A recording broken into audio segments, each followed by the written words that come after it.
이번 소설은 메디치 가문의 사생아가 너무 유능하면 소설입니다. 잠깐만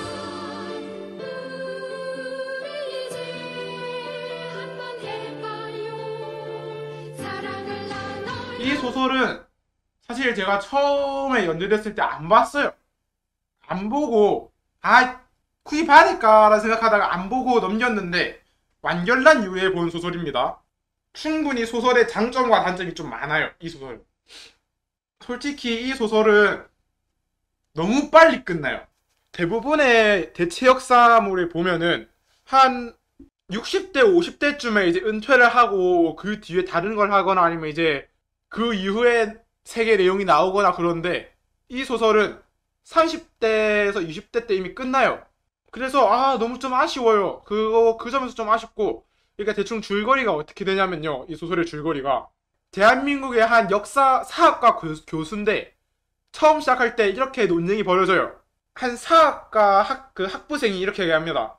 중세는 르네상스 시기가 이후에 중세가 끝났다고 얘기하는 게 아니라 생각합니다. 중세는 칼 마르크스 같은 사람들이 나오면서 이제 자유주의와 사회주의와 이런 게 나왔을 때부터 이제 혁명이 일어났을 때부터 그때를 중세의 끝이라고 생각합니다 라고 얘기를 했는데 이제 교수가 이렇게 말합니다. 아니다. 르네상스 때부터가 중세의 끝이다 라고 얘기를 하면서 이렇게 해서 시작을 해요. 이 르네상스 때부터 중세의 끝이다 라고 얘기하는 사람이 바로 주인공입니다.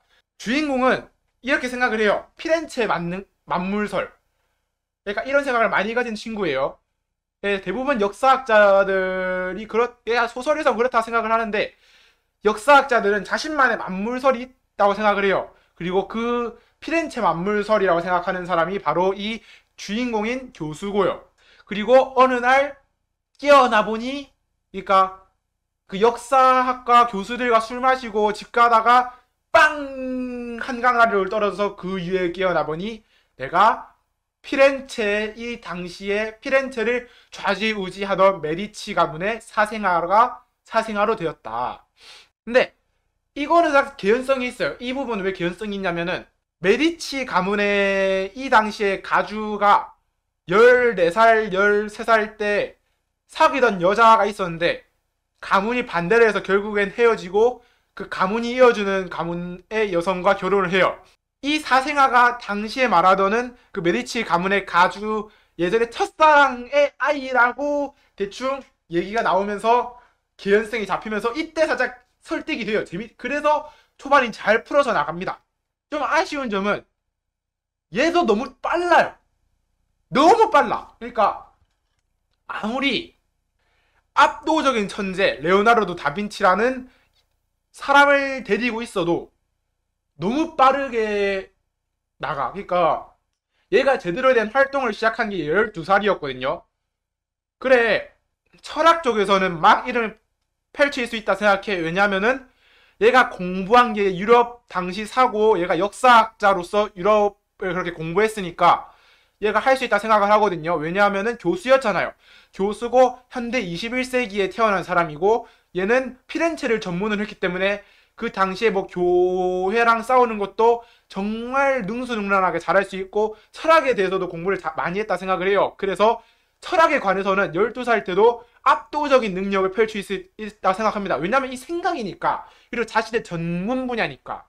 근데 그 군사학적으로 이제 강철, 강선, 수류탄, 그 다음에 머스킷병, 그러니까 이런 것들에 대해서는 너무 빨라. 얘가 전쟁을 일으킨 게 한 20대거든요. 근데 얘가 이제 제대로 활동한 게 12살 때부터야. 그러면은 7년 만에 그게 가능해진 거야. 7년 만에. 이때 화학자들은 연금술사라고 진짜 걔 사파 취급을 받았던 사람들이란 말이에요. 그런데 이 화학 문명도 없고 얘는 화학 공부도 하지 않았고 그냥 압도적인 천재인 레오나르도 다빈치를 가지고 있었기 때문에 그냥 이게 가능했다는 너무나도 떨어진다 그게. 진짜 이게 이 점이 조금 너무나도 아쉬워. 내가 생각하기에는 그러니까 나이를 한 40대까지 쭉 이어져 나가면은 메디치 가문 이 군사학적으로 이게 병기나 이런 것들을 한 10년, 20년에 걸쳐서 해가지고 레오나르도 다빈치랑 이제 연금술사들을 화학자로 이제 인식을 변화시켜서 화학을 하고 이 세상의 이치를 탐구하는 그런 사람들로 만들면서 인식을 변화시키면서 천천히 빌드업을 해나갔으면은 정말로 괜찮았을 거라는 생각을 해요. 그러니까 초반에 메디치 가문이 왜 망하냐면은 은행업이 사람들에게 돈을 제대로 안 갚고 그 신용을 잃어버리다 보니까 메디치 가문의 은행이 망하면서 결국 메디치 가문이 망하고 메디치 가문이 이끌던 르네상스가 망해요.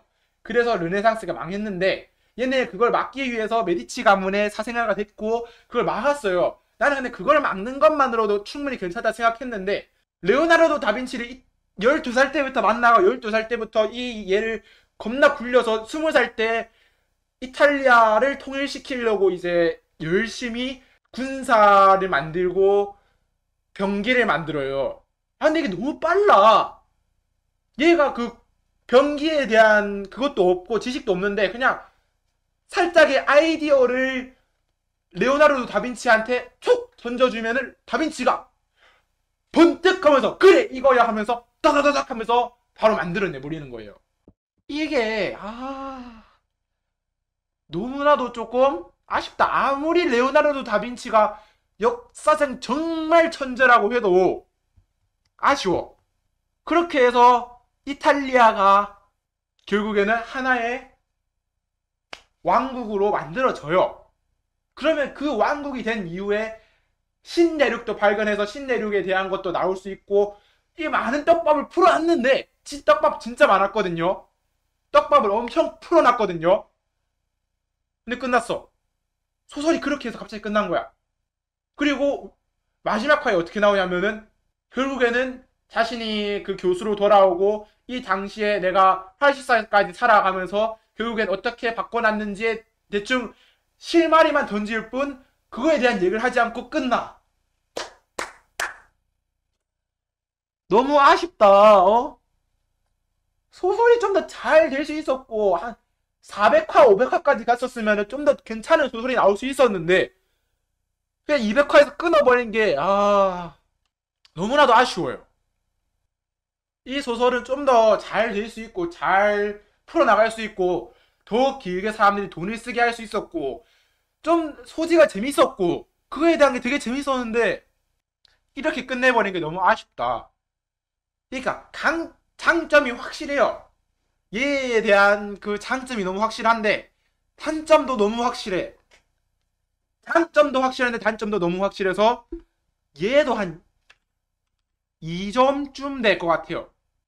2점쯤 될 것 같습니다.